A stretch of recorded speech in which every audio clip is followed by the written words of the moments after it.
உங்களுக்கு தெரியும், கடந்த சில நாட்களாக பார்த்துக்கிட்டு இருக்கிறீங்க, அரசியலில், பேப்பரில், டிவியில் நிறைய என்னை பற்றி வருது. அது உங்களுக்கு கிளாரிஃபை பண்ணணும், பேசணும் அப்படிங்கிறதுக்காகத்தான். பாரதிய ஜனதா கட்சியில் ஆகஸ்ட் 25, 2020 டெல்லியில் இங்கே வந்து இணைஞ்சு தமிழகத்தில் தமிழக மக்களுக்காக ஒரு 6 ஆண்டு காலம் பணியாற்றுவதற்கு ஒரு பெரிய வாய்ப்பு, ஒரு பெரிய பாக்கியமாக நான் கருதுகின்றேன். இன்னைக்கு எந்த இடத்துல இணைஞ்சனோ அதே இடத்துல வந்து மரியாதையோடு, பண்போடு, அன்போடு என்னுடைய பாதை வேறு பாதையில் பயணம் செய்யணும். இலக்குகள் இன்னும் பெரிதாக இருக்கிறது. நிறைய மக்கள் இணைச்சு செயல்படணும்.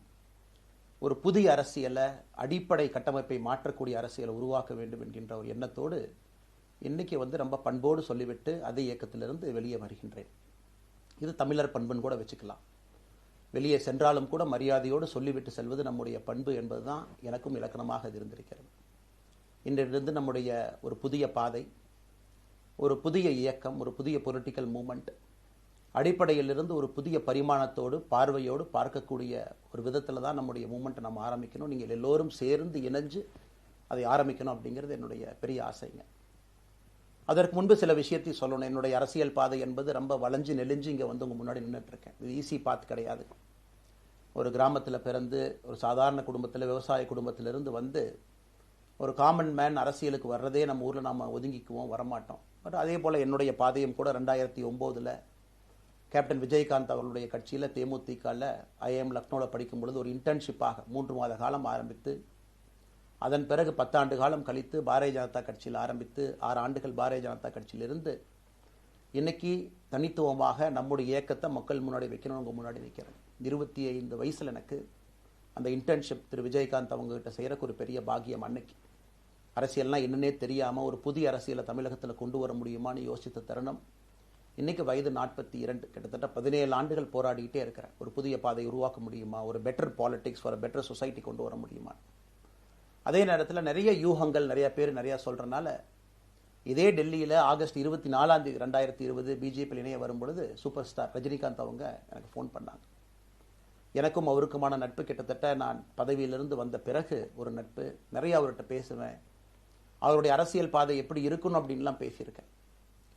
அப்போ திரு சூப்பர் ஸ்டார் அவர்கள் இங்கே டெல்லியிலிருந்து திரும்ப வரணும், அவருடைய இயக்கத்தில் இணைய வேண்டும் என்ற வேண்டுகோளை ஆகஸ்ட் 24 ஒரு நாளைக்கு முன்னாடி பிஜேபியில் சேரும் பொழுது வைத்த பொழுது 3 விஷயம்தான் என் கண் முன்னாடி இருந்துச்சுங்க. தமிழ்நாட்டுக்கு எது நல்லது, அது எந்த மாற்று கருத்தும் இல்லை. சூப்பர் ஸ்டார் அரசியலுக்கு வர்றதுதான் தமிழ்நாட்டுக்கு நல்லது. சூப்பர் ஸ்டாருக்கு என்ன நல்லது, அவர் அரசியலுக்கு வராமல் இருக்கிறது தான் அவருக்கு நல்லது. கோவிட் காலகட்டத்தில் அவருக்கு இருக்கக்கூடிய உடல் பிரச்சனைகள், அதையே பார்த்துக்கணும். முதல்ல அவர் ஆரோக்கியமாக சந்தோஷமாக இருக்கணும். அண்ணாமலைக்கு எது நல்லது, பாரதிய ஜனதா கட்சியில் இணைகின்றேன் என்கின்ற வாக்குறுதியை திரு சந்தோஷ் ஐயா கிட்ட கொடுத்தேன், ஒரு ப்ராமிஸ் கொடுத்தேன். அதை பிரேக் பண்ணக்கூடாது அப்படிங்கிறதுல நான் தெளிவாக இருந்தேன். ஸோ 3 கான்ஃப்ளிக்ட் இங்கே இருக்கும் பொழுது, ஸோ ஒரு நாள் இந்த கட்சியில் இணைவதற்கு முன்பாகவே முழு கான்ஃப்ளிக்ட். அன்னைக்கே ரஜினிகாந்த் ஐயா பேசி அந்த ஃபோன் காலுக்கு முதல் முறையாக மறுத்து, ஐயா மன்னிச்சுக்கங்க என்னால் வர முடியாது என்று சொல்லி பாரதிய ஜனதா கட்சியில் அடுத்த நாள் இணைத்துக் கொண்டேன். அதன் பிறகு சூப்பர் ஸ்டார் அவங்களை பார்த்து மன்னிப்பு கேட்டேன். அவரும் பெருந்தன்மையாக அவருடைய அரசியல் பாதையை அவரும் பெருந்தன்மையாக அடுத்து தீர்மானித்தார். எதுக்கு இதை நான் சொல்கிறேன் அப்படின்னாங்க, சில யூகங்களுக்கெல்லாம் என்று முற்றுப்புள்ளியை வைக்க வேண்டும் என்பதற்காக மட்டும்தான் இதை நான் சொல்கிறேங்க. வேறு எந்த காரணமும் கிடையாது. இன்றைக்கும் சூப்பர் ஸ்டார் அவர்கள் மீது பெரும் மதிப்பும் மரியாதையும் வைத்திருக்கக்கூடிய மனிதன் நான். அதே நேரத்தில் பாரதிய ஜனதா கட்சியை பொறுத்தவரை இந்த 6 ஆண்டு காலத்தில் எப்பொழுதும் ஒரு விஷயத்தை விட்டுக் கொடுத்தது கிடையாது. தமிழ்நாட்டினுடைய அடையாளத்தை விட்டுக் கொடுத்தது கிடையாது, மண்ணை விட்டுக் கொடுத்தது கிடையாது, கலாச்சார பாரம்பரியத்தை விட்டுக் கொடுத்தது கிடையாது, நம்முடைய நீரை விட்டுக் கொடுத்தது கிடையாது. நிறைய பேர் எங்கிட்ட கேட்பாங்க, குறிப்பாக இந்த பகுதி இந்தியாவில் வரும்பொழுது, அண்ணாமலை நீங்கள் தமிழனா இந்தியனா அப்படின்னு கேட்பாங்க. இது எனக்கு ஒரு பெரிய கான்ஃப்ளிக்டிங் கொடுக்கக்கூடிய ஒரு விஷயம். Are you a Tamilian, are you an Indian அப்படின்னு. தமிழ்நாட்டில் என்னுடைய அப்பாவோ அம்மாவோ, என்னோட அம்மா தமிழ்நாட்டை தாண்டி வெளியே வந்ததே கிடையாதுங்க. தமிழ்நாட்டில் மட்டும்தான் இருந்திருக்கிறாங்க. என்னுடைய பாரம்பரியம் எல்லாமே. அப்பா ஒரு முறை தமிழ்நாட்டுக்கு வெளியே சின்ன வயசில் வந்துட்டு போயிருக்கிறாங்க. அங்கேயே ஆண்டு காலமாக இருந்து விவசாயம் செய்யக்கூடிய குடும்பம். எனக்கு முதல் வாய்ப்பு தமிழ்நாட்டை விட்டு வெளியே வந்து லக்னோவில் படிக்கிறதுக்கு, அதன் பிறகு டெல்லியில் இருப்பதற்கு, ஹைதராபாத்தில் 2 ஆண்டு காலம் ட்ரைனிங்கில் இருப்பதற்கு, அதன் பிறகு கர்நாடகாவில் 8-9 ஆண்டு காலம் ஐபிஎஸ் அதிகாரியாக பணி செய்வதற்கு. ஸோ இந்தியா முழுவதுமே கிட்டத்தட்ட அந்த 10-15 ஆண்டுகள் சுற்றிவிட்டேன். அதனால் நான் எப்போதுமே சொல்வேன், நான் ஒரு பெருமை மிகுந்த இந்தியன், ஒரு பாரம்பரிய தமிழன் என்கின்ற அடையாளத்தோடு எல்லாத்துக்கிட்டையுமே சொல்லுவேன். அது இந்த கான்ஃப்ளிக்ட் சில பேருக்கு ஒரு எட்டர்னல் கான்ஃப்ளிக்ட் ஆச்சு. இன்னைக்கு தமிழ்நாட்டினுடைய அரசியலும் கூட ஒரு பெருமை மிகுந்த தமிழனாக இருக்கணும் அப்படின்னா நான் ஒரு இந்தியன் என்று சொல்ல வேண்டிய அவசியம் இல்லை அப்படின்னு நிறைய கட்சிகள் அங்கே இருக்கிறாங்க. நான் எப்பொழுதுமே தொடர்ந்து சொல்லிக் கொண்டிருப்பது, இந்தியன் என்கின்ற அடையாளத்தோடு ஒரு பெருமை மிகுந்த தமிழனாகத்தான் எல்லா இடத்துலையும் இருக்கிறேன். அப்படித்தான் இந்த இயக்கத்திலும் இருக்கணும். நாம் ஆரம்பிக்கக்கூடிய இந்த இயக்கத்தில் உங்களோடு பயணம் செய்யணும். தமிழ்நாட்டினுடைய எந்த பிரச்சனையும் கூட முன்னிறுத்தி சமரசம் இல்லாத நம்முடைய தமிழ்நாட்டினுடைய வளர்ச்சியை நாம் எல்லோரும் கொண்டு போகணும். எத்தனையோ பிரச்சனைகள். நான் பாரதிய ஜனதா கட்சியில் இணைந்த பிறகு எல்லா தலைவர்களும் பெரும் ஒத்துழைப்பு தான். இருந்தும் தனியாக போகணும், உள்ளாட்சி தேர்தலில் தனியாக போகணும், தமிழ்நாட்டினுடைய அடையாளத்தோடு பாரதிய ஜனதா கட்சி இருக்கணும்.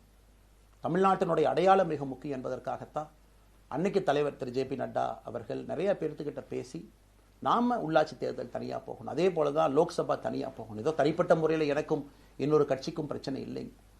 பாரதிய ஜனதா கட்சி ஒரு தமிழர் அடையாளத்தோடு களத்தில் இருந்தால் மட்டும்தான் அது தமிழர் நலத்தை முன்னிறுத்தக்கூடிய கட்சியாக இந்திய அடையாளத்தோடு இருக்க முடியும் என்கின்ற ஒற்றை நம்பிக்கை மட்டும்தான். டங்ஸ்டன் பிரச்சனையாக இருக்கட்டும், அதை கத்தி கூச்சல் போடாம அதை பொறுமையாக ஒரு இடத்திற்கும் சென்று நம்முடைய கட்சி அதை நம்ம சரி செஞ்சு கொடுத்தோம். மீத்தேன் ஹைட்ரோ கார்பன் திட்டமாக இருக்கட்டும், நிலக்கரி சுரங்கம் திட்டமாக இருக்கட்டும், எதாக இருந்தாலும் கூட, ஏன் மேகதாத்து அணையில் இன்னைக்கு கர்நாடகாவில் எப்படி டி.கே. சிவகுமார் அவர்கள் சொல்றாங்களோ அன்னைக்கு நாங்கள் அணை கட்டியே தீர்வோம் என்று சொன்ன பொழுது தமிழ்நாட்டினுடைய பாரதிய ஜனதா கட்சி கர்நாடகாவில் ஆட்சியில் இருந்த நம்முடைய பாரதிய ஜனதா கட்சியை அன்னைக்கு எதிர்த்து நாம உண்ணாவிரதம் தஞ்சாவூரில் இருந்தோம். எப்பொழுதும் எந்த உரிமையும் விட்டு கொடுக்கல. அதே நேரத்தில் அந்த கான்ஃப்ளிக்டை பொறுத்த வரைக்கும் கத்தி கூச்சல் போட வேண்டும் என்கின்ற அவசியம் இல்லை. பொறுமையாக பாந்தவியமாக பேசி நம்ம உரிமையை விட்டு கொடுக்காம செயலாற்ற முடியும் என்பதை ஒரு நாளும் கூட எனக்கு கிடைத்த பொறுப்புகளில் உங்களுக்கு நான் அதை காட்டிக்கிட்டே தான் வந்திருக்கேன். அதனால் இன்னைக்கு திரு மோடி ஐயா அவர்கள் மீது மிகப்பெரிய ஒரு மரியாதை வைத்திருக்கக்கூடிய மனிதன், நாட்டினுடைய பிரதமர், இந்த நாட்டை பாதுகாத்து கொண்டிருக்கக்கூடிய மனிதர். ஆனால் ஒரு லெவல் வரும் பொழுதுங்க, இந்த சின்ன சின்ன பிரச்சனைகள் அப்படியே சேர்ந்து வரும் பொழுது தொடர்ந்து நாமும் அவர்களுக்கு பிரச்சனையாக இருக்கக்கூடாது. ஒரு பிரச்சனையை எடுத்துட்டு போய் இங்கே பாருங்க இந்த பிரச்சனை, இந்த பாருங்க இந்த பிரச்சனை, இந்த பாருங்க அந்த பிரச்சனை, ஒரு அளவுக்கு தாங்க நம்ம சொல்ல முடியும். அதனால தான் பொறுமையாக பாரதிய ஜனதா கட்சியினுடைய முக்கிய தலைவர்களை பார்த்து மிக பொறுமையாக, இது இன்னைக்கு கான்வர்சேஷன் 3 நாளாக நடக்கலைங்க. இதை கிட்டத்தட்ட நான் 1 ஆண்டு காலமாக பாரதிய ஜனதா கட்சியினுடைய தலைவர்கள்ட்ட சொல்கிறேன். 18 மாதங்களாக எனக்கு இருக்கக்கூடிய கருத்து வேறுபாடுகளை மிக பொறுமையாக, வெளியில் கத்தி கூச்சல் போடாமல் மிக பொறுமையாக 18 மாதங்களாக எல்லா இடத்துலையும் சொல்லிக்கிட்டே வர்றேன். டிசம்பர் 4ஆம் தேதி பாரதிய ஜனதா கட்சிக்கு சொன்னேன், நான் கட்சியிலிருந்து வெளியே செல்ல இருக்கின்றேன், இன்றைக்கே உங்களை நான் தயார்படுத்த விரும்புகிறேன், அதனால் நீங்கள் நாளைக்கு நான் எடுத்தோம் கவுத்தன் ஒரு முடிவெடுப்பதாக நீங்கள் நினைக்கக்கூடாது. டிசம்பர் 4, 2024 25 பாரதிய ஜனதா கட்சிக்கு சொல்லியிருந்தேன். தேர்தல் பணியை முடித்துவிட்டு செல்ல வேண்டும் என்று சொல்லியிருந்தார்கள். அதுவும் இந்த கட்சியினுடைய ஒரு உண்மை தொண்டனாக கட்சி சொல்லியிருக்கிறாங்க, தேர்தல் பணியை முடித்துவிட்டு மே கடைசி வரை நம்முடைய பணியை செய்துவிட்டு தான் வெளியே வரணும் அப்படின்னு. அடுத்து நாம் என்ன செய்ய போறோங்க? அடுத்து நாம் இதெல்லாம் பேசிட்டோம், பழச பேசிட்டோங்க, இருந்ததை பேசிட்டோம். அடுத்து ஆனந்தமாக அன்போடு தமிழ்நாட்டில் ஒரு அரசியல் இயக்கத்தை நாம் துவங்க இருக்கின்றோம். இது அரசியல் இயக்கமா, கட்சி இல்லையா அப்படின்னு நீங்கள் யாரும் கேட்கவே வேண்டாம். கண்டிப்பாக தமிழகத்தில் அடுத்து நடக்கக்கூடிய தமிழகத்தினுடைய பொது தேர்தலில் நம்முடைய கட்சி போட்டியிடும், அதில் எந்த மாற்று கருத்தும் இல்லை. அதற்கு நம்ம தயார் பண்ணணும், நிறைய லீடர்ஸை தயார் பண்ணணும், நிறைய கேடர்ஸை, வாலண்டியர்ஸை தயார் பண்ணணும், உத்வேகத்தோடு தயார் பண்ணணும், அவங்களுக்கு அந்த ஸ்கில் செட்டை நம்ம உருவாக்கி கொடுக்கணும். அதற்கு கொஞ்சம் நேரம் ஆகும்.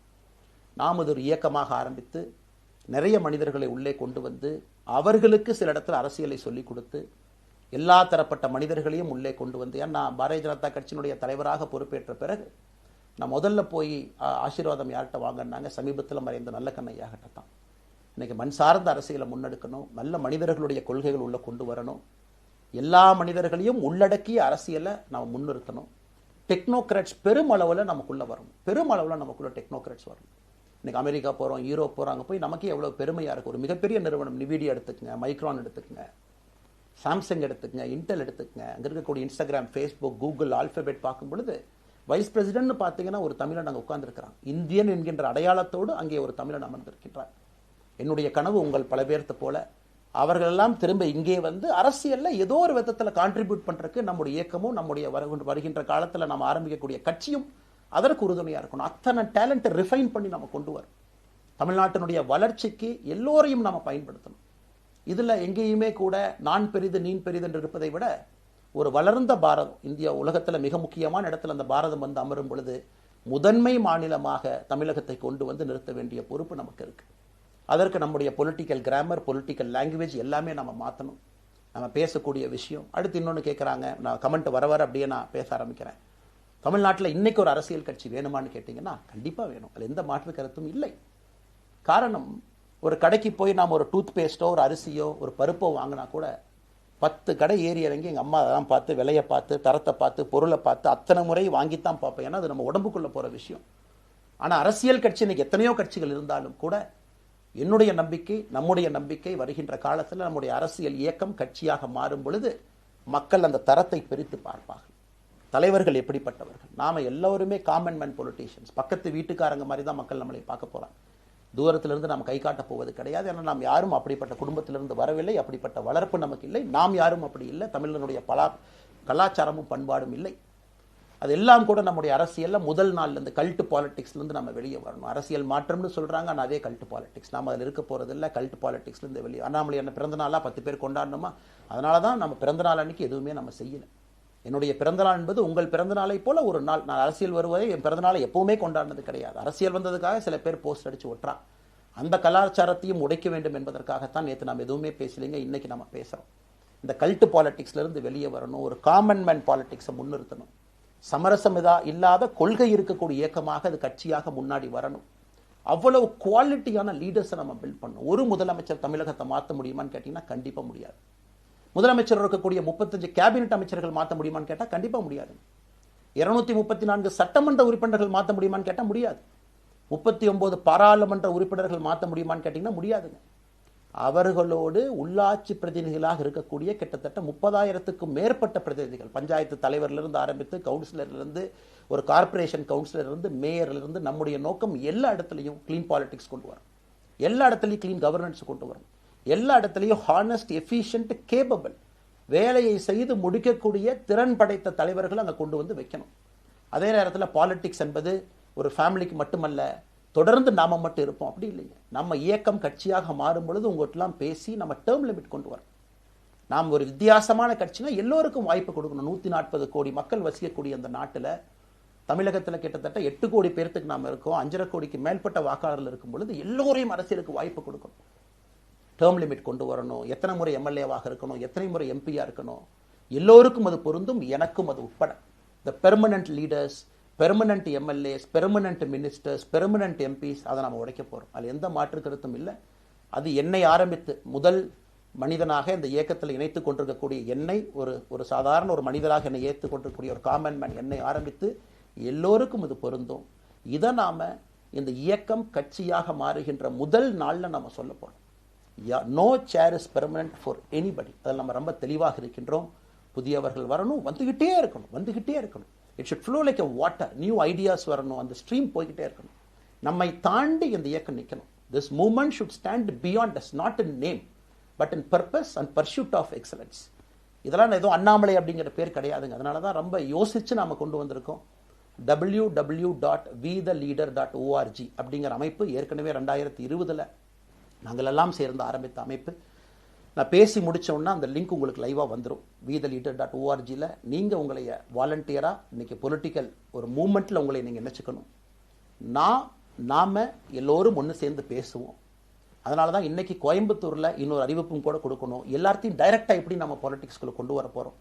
APJ Abdul Kalam centre for ethics and politics, APJ Abdul Kalam ஐயாவுடைய பேரில் கோயம்புத்தூரில் வீத லீடர்ஸ்க்கு கீழே நாம பாலிடிக்ஸ்ல எத்திக்ஸ்க்காக ஒரு சென்டர் ஆரம்பித்து வருகின்றவங்க எல்லாமே இதுக்குள்ள ட்ரெயின் ஆகி தான் வெளியே வருவாங்க. உள்ளாட்சி தேர்தலில் நிற்கிறாங்க, they will get trained, come and stand in local body election. MLA election நிற்கிறாங்க, they will get trained, they will come and stand in election. அவங்க எங்க நின்னாலும் கூட ஒரு ப்ராசஸ்ல நாம் அவங்கள ட்ரெயின் பண்ணி, அவங்கள ஷேப் பண்ணி, ஒரு கம்யூனிட்டியினுடைய நீட்ஸ் அண்டர்ஸ்டாண்ட் பண்ணி அரசியல் செய்யக்கூடிய மனிதர்களாக நாம் அவங்கள கொண்டு வர போறோம். நாம் யாருக்கும் போட்டி கிடையாது.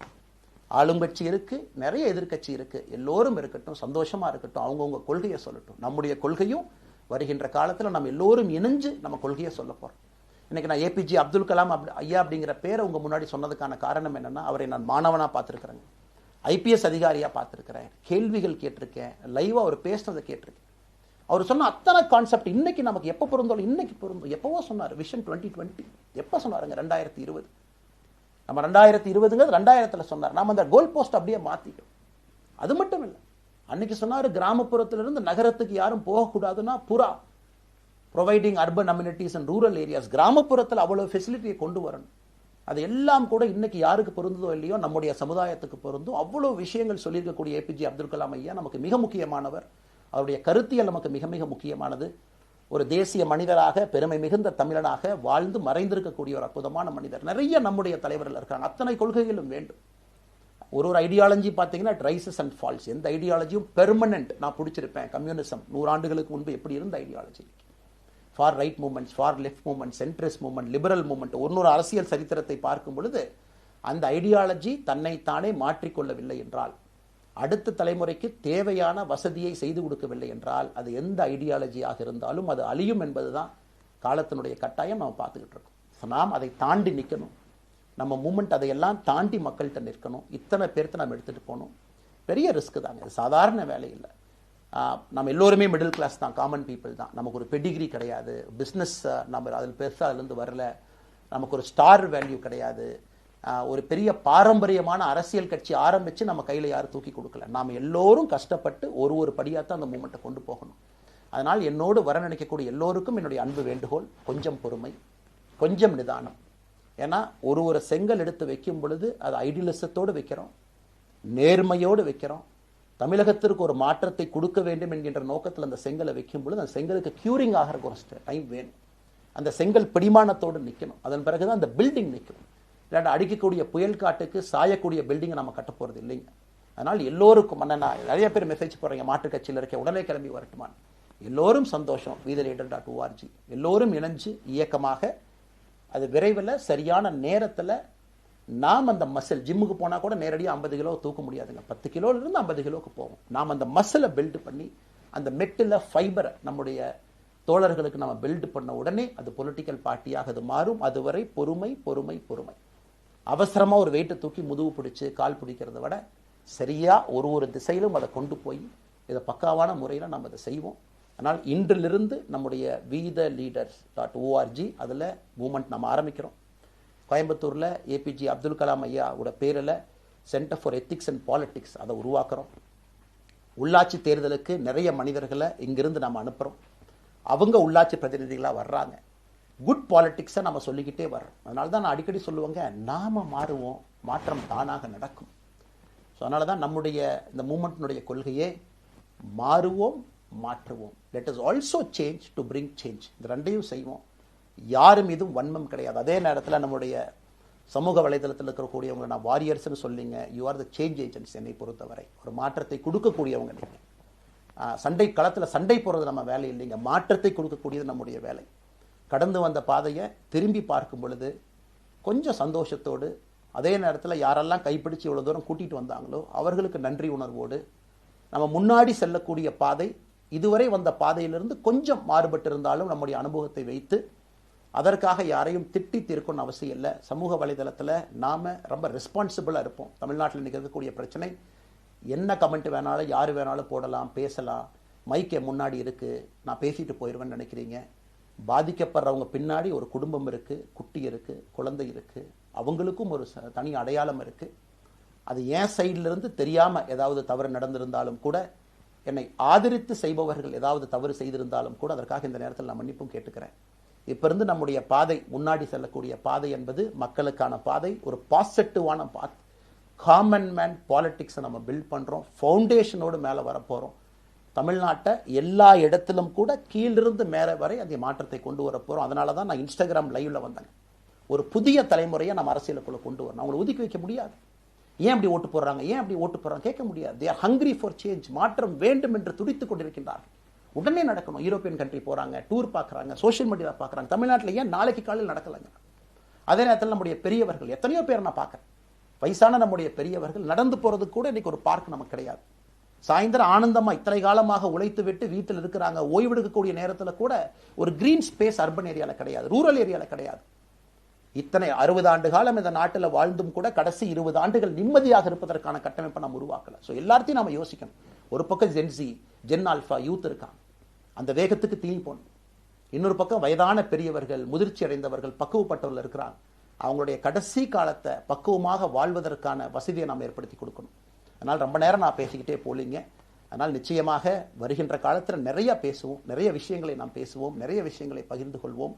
அதனால் நிச்சயமாக நமக்கு நல்லது நடக்கும். இன்னொரு கேள்வி கேட்டிருக்கீங்க. ஏன்னா நான் பேச பேச அது அப்படியே மேலே வந்துட்டு இருக்கேன். எனக்கு இது புதுசுங்க. அப்படியே நானும் மேனேஜ் பண்ணி பேசிட்டு இருக்கேன். உங்களுக்கும் பிரதமருக்கும் இருக்கக்கூடிய முடிவு, நம்முடைய பிரதமர் மோடி அவர்கள் நம்முடைய பிரதமர், அந்த கௌரவம் இருக்கும். ஆனால் பாரதிய ஜனதா கட்சியிலிருந்து ஒரு விஷயத்தை நம்ம டிஸ்அக்ரி பண்ணுறோன்னா கம்பீரமாக ஸ்ட்ரெயிட்டாக நம்ம டிஸ்அக்ரி பண்ணுவோம். 3 மொழி கொள்கை சமீபத்தில் கொண்டு வந்திருக்கக்கூடிய டைம் டேபிளில் மாற்றம் 2029 தான் 9ஆம் கிளாஸ் பசங்க 3வது மொழியை படிச்சிருக்கூடாது, 2020 மாற்றிய பொழுது நான் குரல் கொடுத்தேன். அதில் எந்த மாற்று கருத்தும் இல்லை. நாம் அப்போஸ் பண்ணுறதுக்காக யாரையும் அப்போஸ் பண்ண மாட்டாங்க, எதிர்ப்பதற்காக நம்முடைய அரசியல் கிடையாது.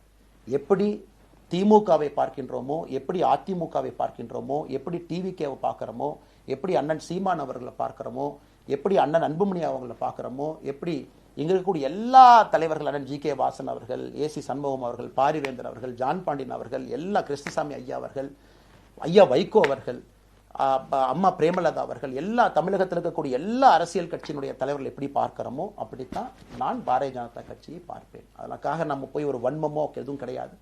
கட்சி அவங்க கொள்கையை அவங்க முன்னிறுத்த போறாங்க. நம்ம இயக்கத்தினுடைய கொள்கை, நம்ம கட்சியினுடைய கொள்கையை நம்ம முன்னிறுத்த போறோம். யாருக்கும் நாம் போட்டி கிடையாது. மக்கள் முன்னாடி தரம் பார்த்து மக்கள் நம்மை தேர்ந்தெடுப்பார்கள் என்கின்ற நம்பிக்கையோடு மக்கள் முன்னாடி நம்ம நிற்கிறோம். அடுத்து இன்னொரு கேள்வி கேட்டீங்க. அமித்ஷாஜி அவங்கள நீங்க பார்த்தீங்க, போட்டோலாம் வந்துச்சு, என்ன விஷயம் அப்படின்னு.